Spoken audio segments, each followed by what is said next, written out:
الحمد لله وكفى وسلام على عباده الذين اصطفى أما بعد فأعوذ بالله من الشيطان الرجيم بسم الله الرحمن الرحيم يا أيها الذين آمنوا اتقوا الله وقولوا قولا سديدا يصلح لكم أعمالكم ويغفر لكم ذنوبكم ومن يطع الله ورسوله فقد فاز فوزا عظيما. وقال تعالى في موضع آخر الطلاق مرتان فإمساك بمعروف أو تسريح بإحسان ولا يحل لكم أن تأخذوا مما آتيتموهن شيئا إلا أن يخافا ألا يقيما حدود الله فإن خفتم ألا يقيما حدود الله فلا جناح عليهما فيما افتدت به تلك حدود الله فلا تعتدوها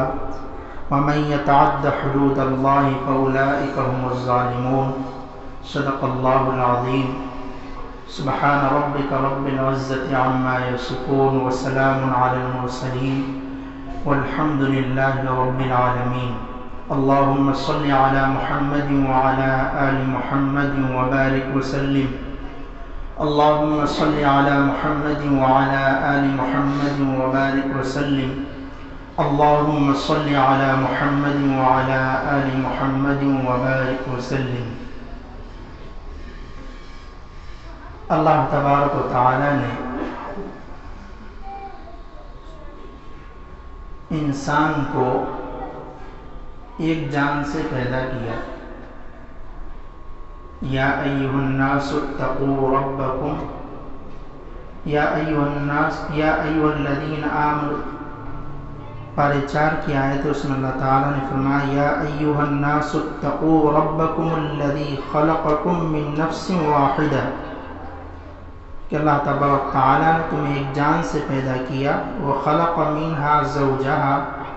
وبث منهما رجالا كثيرا ونساء اور پھر آپس میں بہت سارے اس میں اولاد کو پھیلایا اور پھر اولاد پھیلتی گئی، امت بڑھتی گئی، لوگوں کا سلسلہ ایک جمع غفیر کی شکل میں شروع ہو گیا اور پھر وہ قبیلے کی صورت اختیار کر گیا اور خاندان اور قبیلے کی صورت اختیار کرنے کے بعد یہ پوری دنیا کو بسا دیا. اللہ تبارک و تعالی نے اپنی حکمت اور قدرت سے اللہ تبارک و تعالی نے انسانوں کو دنیا میں بھیجا آخرت کی تیاری کے لیے، دنیاوی زندگی دی اور زندگی گزارنے کا ساتھ میں طریقہ بھی بتایا. انسان کو اپنی منمانی زندگی گزارنے کی اجازت نہیں دی گئی، اس لیے کہ تمام انسان اللہ تعالیٰ کے بندے ہیں، اللہ تعالیٰ کی قبضے قدرت میں ہیں، اللہ کے غلام ہیں. تو مالک کا جس طریقے سے اپنے کاریگروں پر احسان ہوتا ہے اور محسن ہوتا ہے، اس کا آنر اسے اس کا خیال رکھتا ہے، پھر اس کا بدلہ دیتا ہے. تو اللہ تبارک و تعالی بادشاہوں کا بادشاہ ہے، مالک الملک ہے، اس کے بے انتہا احسانات ہیں بندوں پر. تو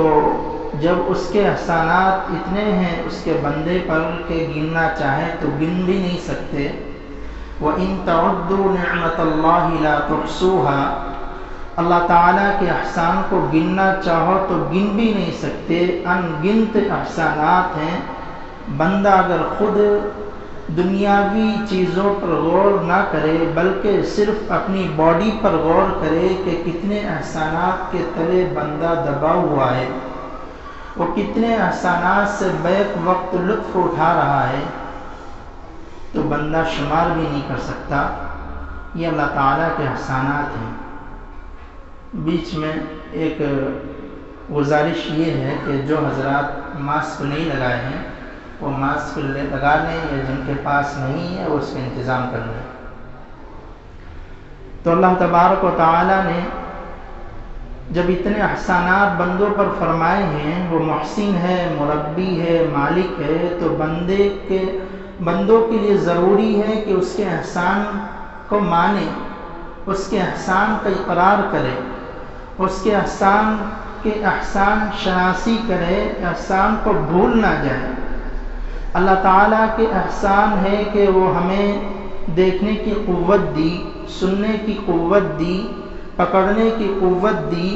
چلنے کی قوت دی۔ تو ان تمام احسانات کا تقاضا یہ ہے کہ جس نے یہ چیزیں ہمیں عطا کی ہیں اس کے ہم فرما بردار بن جائیں، اس کی حکم کی تعمیل کرنے والے بن جائیں۔ جس نے اتنے احسانات کیے ہیں اس کے اگر حکم کو نہ مانا جائے، اس کی حکم کو ٹھکرا دیا جائے، اس کے فرمان کو پس پشت ڈال دیا جائے، تو یہ اس کے احسان کی فراموشی ہوگی، احسان کو بھلانا ہوگا۔ اور پھر جب بندہ اور اس کا غلام جب احسان کی فراموشی کرتا ہے تو ظاہر سی بات ہے مالک کو غصہ آتا ہے، اور جب غصہ آتا ہے تو پھر وہ غصے کی حالت میں بندے پر اس کے مطابق فیصلہ بھی کرتا ہے کہ اس بندے کو کیا دینا ہے، کیا نہیں دینا ہے، کیا چیزیں عطا کرنی ہیں اور کن چیزوں سے اس کو محروم کر دینا ہے۔ یہ دنیاوی ضابطہ بھی ہے اور یہی اللہ کا قانون بھی ہے کہ بندے کے لیے اللہ تعالیٰ نے اصول و ضوابط قائم کر دیے ہیں کہ اگر تم فرما برداری کرو گے اور اصول و ضوابط کے مطابق زندگی گزارو گے تو تمہیں جنت ملے گی۔ اگر تم اصول و ضوابط کے مطابق زندگی نہیں گزارو گے تو اس کے لیے اللہ تعالیٰ نے جہنم کو بھی تیار کر دیا ہے، اور بندے کو عقل اور دانش بھی دی ہے، اسے بصیرت بھی دی ہے، بصارت بھی دی ہے، اسے سوچنے کی قوت بھی دی ہے، صحیح اور غلط فیصلہ کرنے کا اختیار بھی دیا ہے، اور اس کی قوت بھی دی ہے کہ جس طریقے سے انسان دنیا میں دنیاوی زندگی میں، کاروبار میں، گھر میں اچھے اور بری چیز کو جانتا ہے اور اچھی چیز کو اپناتا ہے اور اس کے مطابق وہ فیصلہ کرتا ہے، تو انسان کے لیے ضروری ہے کہ اپنے اصل خالق اور مالک کو پہچانے اور پھر اس کے مطابق اس کے جو اصول ہیں، اس کے جو ضوابط ہیں، اس پر عمل کرنے کی وہ کوشش کرے تاکہ جنت کا مستحق بن سکے۔ اللہ تعالیٰ نے ہمارے لیے، مومن بندوں کے لیے جنت کو تیار کر رکھا ہے کہ جنت سے ہی آدم علیہ السلام تشریف لائے اور تمام اولاد آدم کو جنت میں ہی واپس جانا ہے، لیکن بیچ میں ایک وقفہ دیا اور کچھ اصول و ضوابط دیے اور کچھ ان کے لیے اصول و قاعدے قائم کر دیے تاکہ امتحان ہو سکے کہ بندہ جنت کے قابل ہے بھی یا نہیں، بندہ اس لائق ہے کہ دوبارہ جنت میں پہنچ سکے یا اس لائق نہیں ہے، اس نے اپنی زندگی کو اس لائق بنایا ہے یا نہیں بنایا ہے۔ یہ اللہ تبارک تعالیٰ نے مختصر سی زندگی دی جو 60 سال ہے، کسی کے لیے 50 سال ہے، کسی کے لیے 40 سال ہے، کسی کے لیے 80 سال ہے، سب کی زندگی کا حد متعین ہے۔ کوئی بھی انسان یہاں ہمیشہ کے لیے نہیں آیا، یہاں ہر انسان کی آنکھوں کو بند ہونا ہے، ہر انسان کے جسم سے روح کا نکلنا ہے، ہر انسان کو دنیا چھوڑ کر جانا ہے، مال و دولت چھوڑ کر جانا ہے۔ تو عقل مند انسان وہ ہے کہ جو دنیا میں رہ کر آخرت کی تیاری کرے۔ تو اللہ تعالیٰ نے ان احسانات کو ہم پر لاد دیا ہے، تو ہمارا بھی یہ ضابطہ ہونا چاہیے اور ہمارے لیے بھی ضروری ہے کہ ہم اس کے احکام کی مکمل بجا آوری کریں، اس کے احکام کو مانیں۔ پھر اللہ تعالیٰ نے زندگی گزارنے کے بہت سارے طور و طریق دیے، ان میں سے ازدواجی زندگی بھی دی کہ میاں بیوی کی زندگی کس طریقے سے گزاریں، جس کا مسلسل 2 ہفتوں سے تذکرہ چل رہا ہے۔ بہت سارے مسائل آئے اور بہت سارے اس میں قواعد بھی آئے اور طریقہ بھی بتایا کہ میاں بیوی کس طریقے سے زندگی گزاریں۔ تو اس طریقے سے بندے کو زندگی گزارنا ضروری ہے تاکہ اس کی زندگی خوشگوار اور سکون والی ہو سکے، اور اس کے لیے ایک ضابطہ بتایا، یا ایھا الذین آمنوا اتقوا اللہ وقولوا قولا سدیدا۔ انسان مسلمانوں کا جہاں بھی نکاح ہوتا ہے تو اس میں آیت کریمہ پڑھی جاتی ہے اور اس میں ہے آمنوا اتقوا اللہ، اللہ کا تقوی اختیار کرو۔ جتنی بھی نکاح کے خطبے میں آیتیں پڑھی جاتی ہیں سب میں یہ حکم دیا آمنوا اتقوا اللہ، ایمان والو تقوی اختیار کرو۔ یہ اس بات کی دلیل ہے کہ انسان جب تقوی اختیار کرے گا تو بعد ازدواجی زندگی کے بعد جو کٹھن پیش آنے والی ہیں، جو مشکلات پیش آنے والی ہیں اور جن سے اس کو گزرنا ہے، جو پلسرات کے تحت پلسرات کی طرح ایک راستہ آنے والا ہے، اس سے اللہ تبارک تعالیٰ آسانی کے ساتھ گزار دیں گے جب بندہ تقوی اختیار کرے گا۔ اور اس کی دلیل بھی اللہ تعالیٰ نے دی ہے وَمَن يَتَّقِ اللَّهَ يَجْعَل لَّهُ مَخْرَجًا، کہ جو تقوی اختیار کرتا ہے اللہ تعالیٰ اس کے لیے نکلنے کا راستہ بھی مہیا کر دیتے ہیں، اس کے لیے راستہ آسان فرما دیتے ہیں، ازدواجی زندگی خوشگوار بنا دیتے ہیں، سکون والی بنا دیتے ہیں، اطمینان والی بنا دیتے ہیں، آپس میں محبتیں اور الفتیں پیدا کر دیتے ہیں۔ یہ اس وقت جب بندہ اللہ کی فرما برداری کرے۔ اگر اللہ کو اس نے ناراض کیا ہے، ناراض کر کے نکاح کیا ہے، شادی بیاہ میں فضول خرچی کر کے اس نے نکاح کیا، مال و دولت مانگ کر نکاح کیا ہے، جہیز مانگ کر نکاح کیا ہے، مال کا مطالبہ کر کے اس نے نکاح کیا ہے، دوسروں پر زور ڈال کر اس نے نکاح کیا ہے، تو ظاہر سی بات ہے اسے اللہ کا حکم جو تھا آمنوا اتقوا اللہ کہ اللہ سے ڈرو، اس نے اللہ کا یہ حکم ٹھکرایا، جس کی وجہ سے ازدواجی زندگی کے بعد ناچاکیاں پیدا ہوتی ہیں، دشمنیاں پیدا ہوتی ہیں، آپسی اختلافات پیدا ہوتے ہیں، آپسی زندگی زیادہ دن تک نہیں گزر پاتی، اس وجہ سے کہ بندہ نے اللہ کے حکم کو ٹھکرایا۔ آمنوا اتقوا اللہ، اللہ کا تقوی اختیار کرو، اللہ سے ڈرو۔ اگر اللہ سے ڈر کر اس نے اپنی شادی مختصر طور پر کی ہوتی، سنت کے مطابق کی ہوتی، ناچ گانوں سے بچ کر کی ہوتی، اللہ کو راضی کر کے کی ہوتی، سنت کے مطابق کی ہوتی، تو اللہ تعالیٰ شادی کے بعد بھی محبتیں پیدا کر دیتا، اللہ تعالیٰ شادی کے بعد بھی میاں بیوی کے درمیان الفتیں پیدا کر دیتا، طلاق کی نوبت نہ آتی، آپس کی زندگی خوشگوار و سکون والی ہوتی۔ لیکن جب اس نے شروع میں اللہ کو ناراض کر دیا تو اللہ تعالیٰ پھر کوئی پرواہ نہیں ہے کہ تیری زندگی کس طریقے سے گزر رہی ہے، تو اپنی عقل تو نے چلائی، تو نے عقل اپنی مال مانگنے میں چلائی، دولت مانگنے میں چلائی، گاڑی مانگنے میں چلائی، اب تو اپنی عقل کے مطابق زندگی گزار، تجھے سکون نہیں ملے گا، تجھے اطمینان نہیں ملے گا، تیری دولت میں برکت نہیں ہوگی، تیری سیلری زیادہ ہوگی اس کے باوجود بھی تجھے بے اطمینانی ہوگی، تیرے پاس پیسہ بہت ہوگا لیکن اس کے بعد بھی تجھے چین و سکون نہیں ملے گا، تیرے پاس بنگلے ہوں گے، 4 گاڑیاں ہوں گی لیکن اس کے باوجود بھی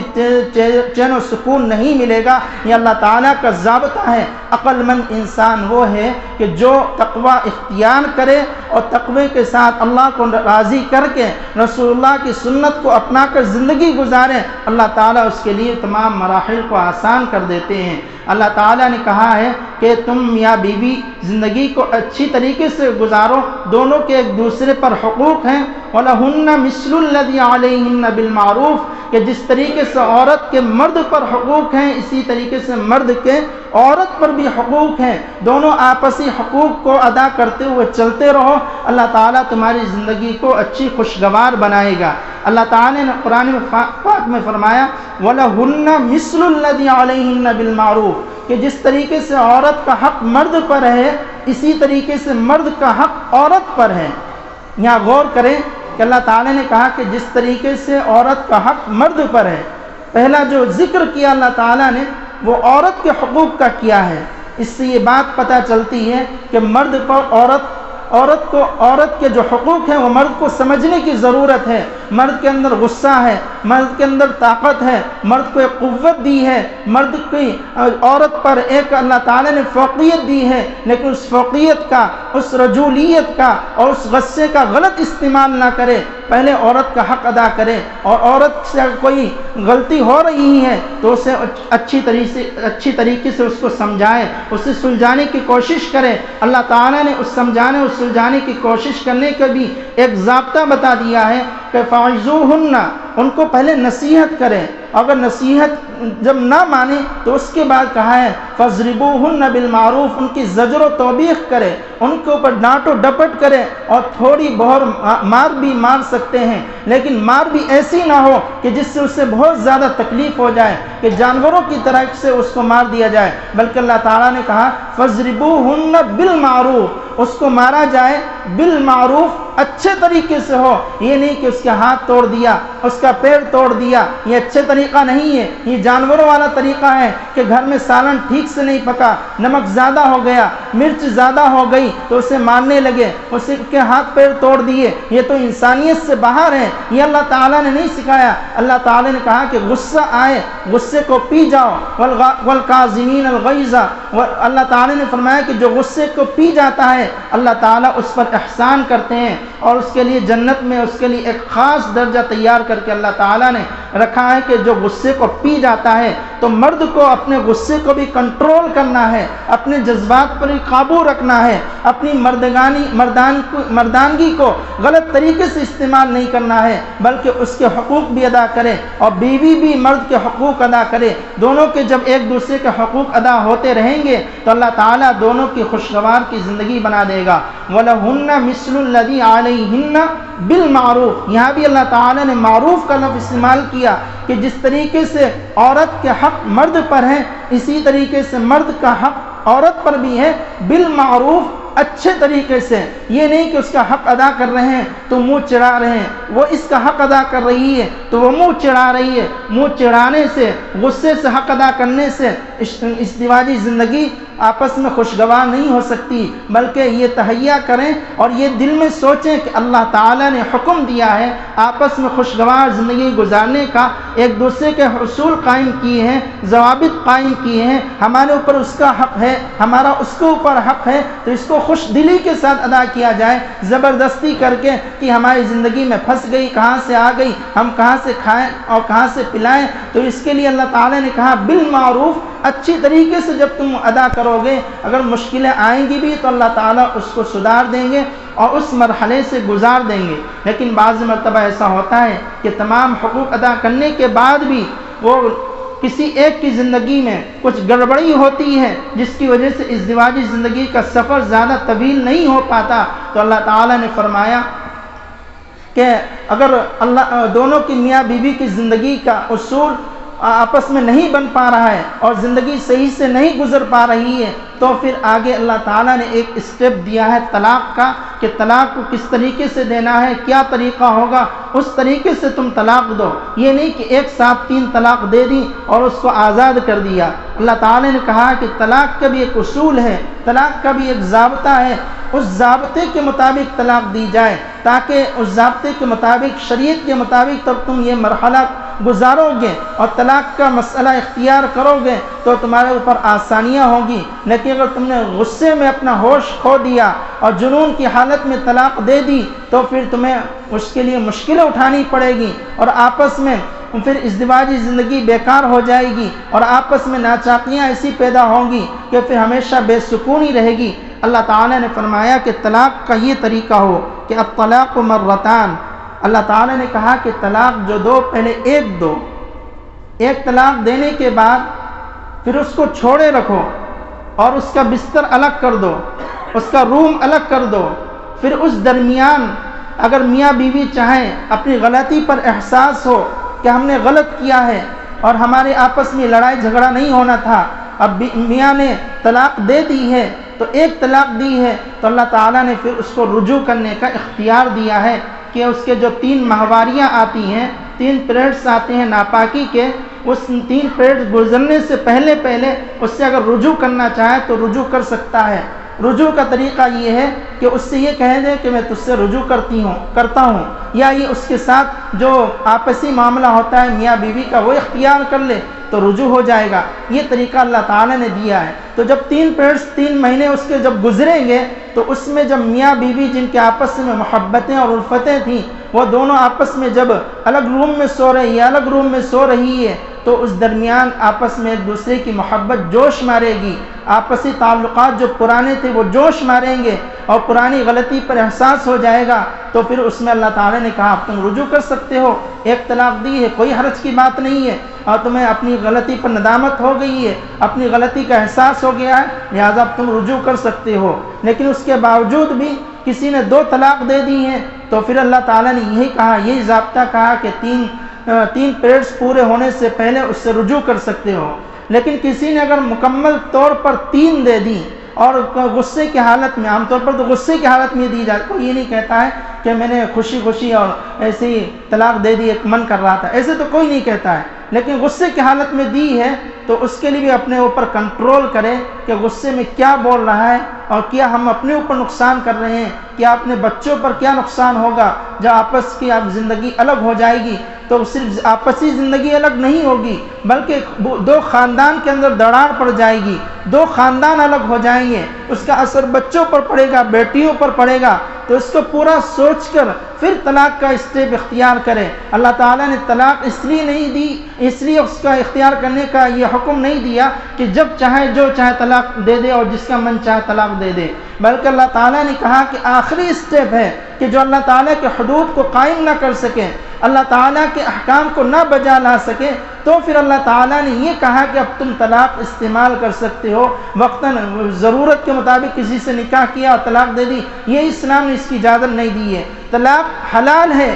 لیکن پھر بھی اللہ تعالیٰ کے نزدیک بہت زیادہ ناپسندیدہ چیز ہے۔ ابغض الحلال عند اللہ الطلاق، اللہ کے نبی علیہ السلام نے فرمایا کہ طلاق ایسی چیز ہے جو اللہ کے نزدیک حلال ہے لیکن اس کے باوجود بھی سب سے زیادہ ناپسندیدہ چیز ہے، بندے کو اس سے احتراز کرنا چاہیے، پھر اس کا جو اسٹیپ بتایا ہے اس اسٹیپ کے مطابق طلاق دینا چاہیے۔ اگر کوئی انسان، اللہ تعالیٰ نے فرمایا الطلاق مرتان، طلاق 2 مرتبہ ہے، ایک طلاق اس کے بعد پھر 2 طلاق، فإمساکم بمعروف او تسریح بإحسان، اگر اپنی غلطی کا احساس ہو گیا اور روکنا چاہ رہا ہے کہ بیوی ہے، بچوں کی زندگی فضول چلی جائے گی، بچے بگڑ جائیں گے، آپسی دراڑ بڑھ جائے گی، خاندان الگ ہو جائیں گے، تو فإمساکم بمعروف، اس کو اچھی طریقے سے روک لے اور اچھی طریقے سے اس کو روکے رکھے، او تسریح بإحسان، اگر پھر بھی نہ بن رہی ہو آپسی زندگی تو اس کو چھوڑ دے بإحسان، یہاں بھی اللہ نے قید لگائی ہے کہ اس کو اچھی طریقے سے چھوڑے، یہ نہیں کہ اس کو پھر پریشان کی، طلاق دی، اسے مارا، اسے پیٹا، اس کا سب کچھ چھین لیا، اس کے زیورات چھین لیے، اس کے کپڑے لتے سے محروم کر دیا، یہ اللہ تعالیٰ نے نہیں کہا کہ اگر تمہیں طلاق دینا ہی اور تم نے 3 طلاق دے دی، ایک کے بعد دوسری، دوسری کے بعد تیسری، تو پھر اس کے بعد تم اسے اچھی طریقے سے چھوڑو، اس کا کپڑے لتے بھی دے دو، اس کا کچھ زندگی گزارنے کے کچھ سامان بھی دے دو، پھر اس کو چھوڑو۔ وَلَا يَحِلُّ لَكُمْ أَن تَأْخُذُوا مِمَّا آتَيْتُمُوهُنَّ شَيْئًا إِلَّا أَن يَخَافَا أَلَّا يُقِيمَا حُدُودَ اللَّهِ، پھر اللہ تعالیٰ نے فرمایا کہ یہاں ایک بیچ میں یہ بھی مسئلہ اللہ تعالیٰ نے کہہ دیا کہ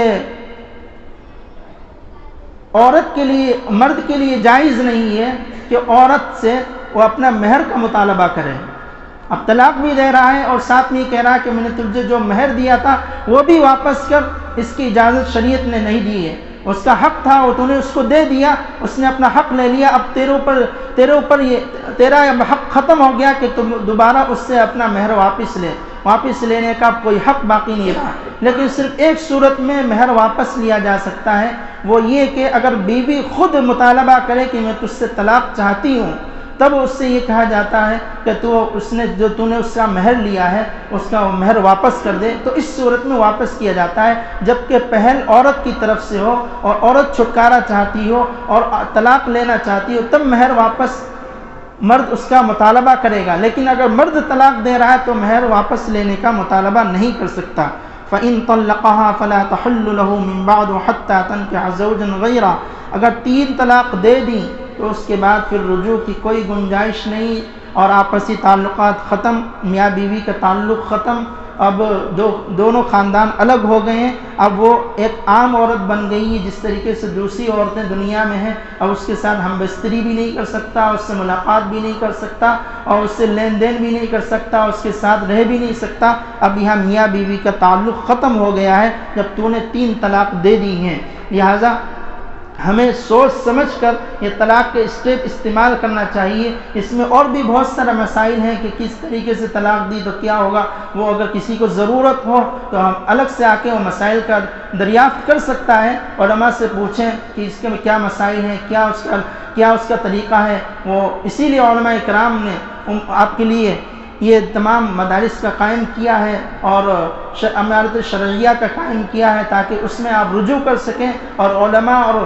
عوام کا ایک تعلق قائم رہ سکے، تاکہ آپسی جو زندگی ہے کس طریقے سے گزرے وہ وہاں سے پوچھا جا سکے۔ آج ہم نے یہ بہت بڑی غلطی کی ہے کہ ہم خود مسائل کو حل کرنا چاہتے ہیں اور خود اپنی عقل کے مطابق مسئلے کو حل کرنا چاہتے ہیں، علماء سے رجوع نہیں کرتے ہیں، جس کی وجہ سے ہم غلطی میں مبتلا ہو جاتے ہیں۔ اس لیے ہم جو بھی مسئلہ پیش آئے تو پہلے علماء سے رجوع کیا جائے، جو علماء دین کو سمجھتے ہیں، دین کا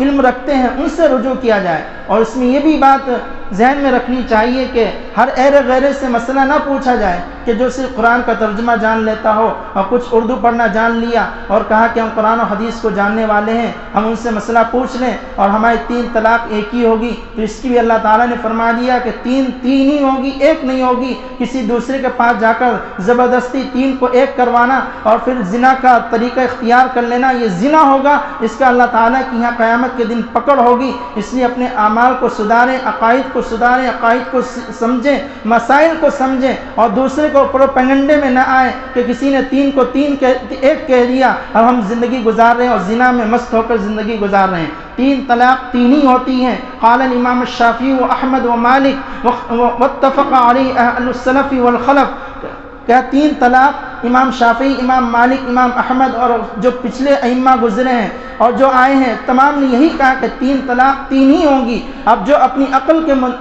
عقل چلائے اور یہ کہے کہ 3 ایک ہوگی تو اس کی غلطی ہے اور زنا کا راستہ ہموار کر رہا ہے۔ جس نے مسئلہ بتایا وہ بھی گنہگار ہے اور جو مسئلہ لے رہا وہ بھی گنہگار ہے۔ اس لیے شریعت کو سمجھیں، قرآن کو سمجھیں، مسئلے کو سمجھیں اور اس کے بعد اس پر عمل کریں کہ جس طریقے سے اللہ کے نبی علیہ الصلوۃ والسلام نے بھی کہا ہے کہ 3 طلاق 3 ہی ہوں گی، ایک نہیں ہوگی، اور صحابہ نے بھی کہا 3 طلاق 3 ہی ہوگی، ایک نہیں ہوگی۔ تو ہمیں صحابہ کے حکم پر عمل کرنا ہے اور صحابی کے حکم کے مطابق زندگی گزارنا ہے۔ اللہ کے نبی علیہ الصلوۃ والسلام نے جو بتایا وہ ماننا ہے۔ ہر ایک کے روڈ میں چلنے والے انسان کی بات نہیں ماننا ہے، بازار میں چلنے والے ڈرائیور کی بات نہیں ماننا ہے، بازار میں اور ڈاکٹر کی بات نہیں ماننا ہے۔ جو ڈاکٹر ہے وہ ڈاکٹر کا کام ڈاکٹر ہی کرے اور ڈاکٹر کا جو کام وہ کرے اپنا۔ ڈاکٹر کا کام یہ نہیں کہ وہ مسئلہ بتائے۔ کوئی انسان، مثال کے طور پر میں ایک انسان ہوں، میرا کام ہے پڑھنا پڑھانا اور میں جا کے کسی کا آپریشن کرنے لگوں تو یہ تو اس کے اوپر ظلم ہو جائے گا، اس کی جان خطرے میں پڑ جائے گی۔ تو ڈاکٹر کا کام ہے سرجری کرنا، ڈاکٹر کا کام ہے